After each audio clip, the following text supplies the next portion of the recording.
Hi, everyone, and welcome back to the PYA Changemaker series. My name is Ria. I am your host, and I'm very pleased to welcome back my friend, Captain Lisa Roland. How are you? I'm excellent, Ray. How are you? Great. Well, you know what? We've shared Indian before, and we've had a chance to Hmm. chat and get to know one another. But your story is particularly inspiring, and that's part of the reason why I invited you on for the PYA Changemakers. Just give us your background. You are another Canadian, which gives you extra points in my book. Yeah, But baby. give us your story from the beginning up until you decided you wanted to become a captain. My story from the beginning. What a tale it's been. What a journey. um, so I was born in the Toronto area. I grew up primarily in the foster care system. For those who may not be familiar, as I've become quite aware, there's a lot of people who aren't. The foster care system is a governmental system in place to provide volunteer care worker or caregivers, sorry, for youth and children who don't have families who are able to care for them. So it was a really, really hard way to grow up. I mean, it's very kind of transient in a place where it's really difficult to sort of figure out who you are and who you want to be without being in crisis. So after a number of years in a number of different homes that I spent my youth in, I moved out on my own at 15.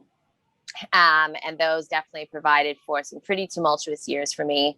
I struggled with a lot of different things. I mean, from homelessness and addiction to just really, really severe depression. Um, and then through the support of many different friends and also kind of digging in and pushing myself to go beyond what it was that I had experienced and the position that I was in life, I kind of fell back onto some sailing experience that I had growing up and managed to find myself in a career in the yachting industry. So I had actually moved out to Halifax on the east coast of Canada and chased down a job on a tall ship, which then provided me some opportunity to work on a tall ship abroad. And then, I mean, with this industry, we all know once you get your foot in the door, that's the step of a pretty incredible journey. Well, part of the reason you're a perfect change maker is not only did you take your own adversity as a child and get to where you are today, because even those that come from the most privileged background, it's hard graft to get yourself to the captain's chair. It's hard graft, period, wherever you Yeah. come from. But to overcome the adversities that you've overcome in order to make it this far, what you're doing though now as well is something that sets you apart from the rest. You are giving back. You have plans on setting the world afire and helping others get the same sort of opportunities that you have. Can you tell us a bit about that? Absolutely. And also to touch on the concept of overcoming adversity. I mean, one of my biggest mantras in life has always been that if you like who you are, then every moment of it's been worth it.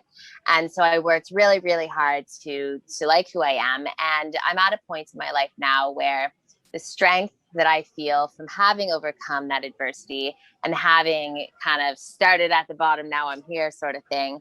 Um, it's kind of it's provided me with this really um, kind of comfort in knowing that nothing can break me. Um, which is what I'd like to then go and carry forward through our Team Ocean Grown project. So myself and my partner, Nini Champion, we're actually going to be rowing across the Atlantic Ocean from Spain to Antigua in December 2022. We're taking part in the Talisker Whiskey Atlantic Challenge. Well, that's, I mean, a complete crazy cool undertaking in itself. We've actually decided to take things a step further and to raise funds to create a maritime education grant for youth who have aged out of the foster care system to provide them with maybe the same sort of opportunities that I found. And is this just going to be for Canada, or is this going to be worldwide, or are you going to start with Canada and hopefully take it worldwide? Where do you see this going? I think it'll start in Canada because Nova Scotia, where I was born in Toronto, but Nova Scotia is really where my home is. It has a very rich nautical industry. So kind of keeping it localized there, I think, will allow us to really focus and build a program into exactly what it is that we want. And then, of course, I would love to take it worldwide. I've got a pretty take over the world mindset. So.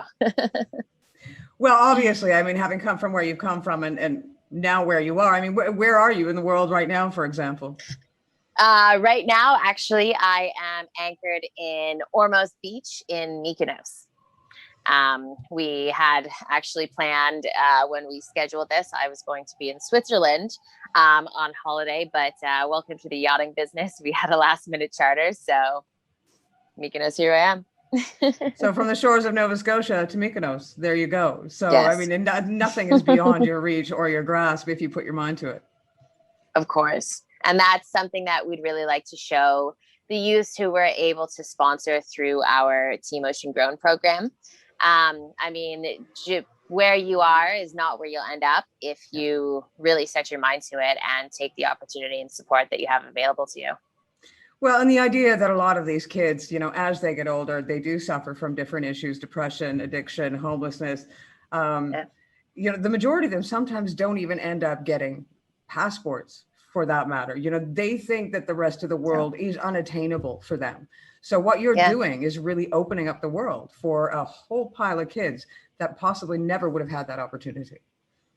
Yeah, and it's true. And I mean, it's funny that you say that, because even passports, driver's licenses, just basic identification when you are when you don't have a supportive home and you never have those small steps, those are the things that are hardest to achieve. And one thing for me that I found is once I started getting those small steps, once I got a driver's license. I mean, I didn't get my driver's license till much later in life than most people do.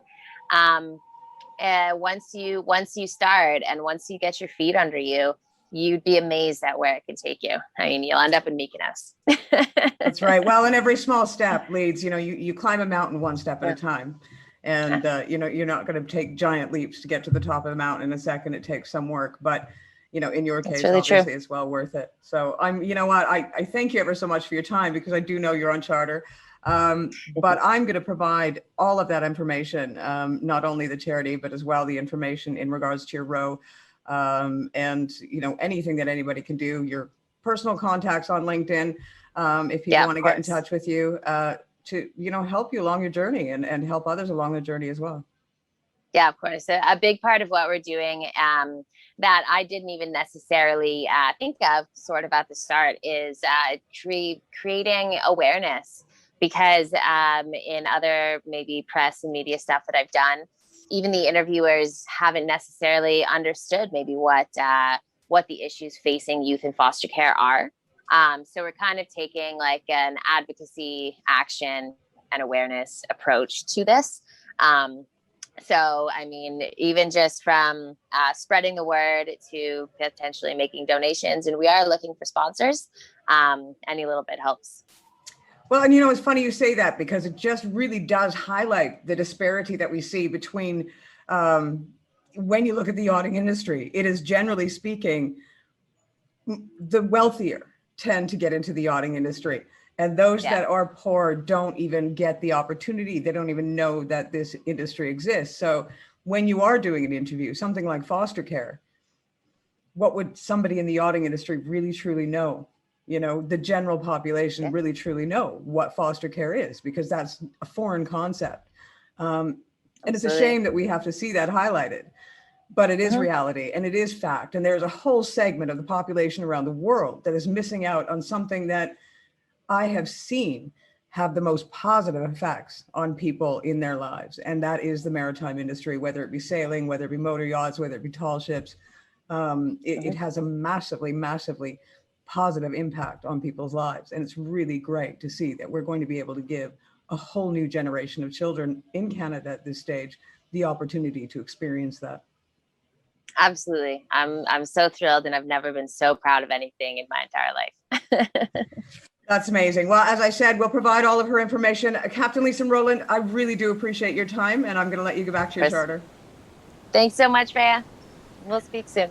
Thanks again. You've been watching another edition of PYA Changemaker series. My name is Rhea. I have been your host. We'll see you again next time.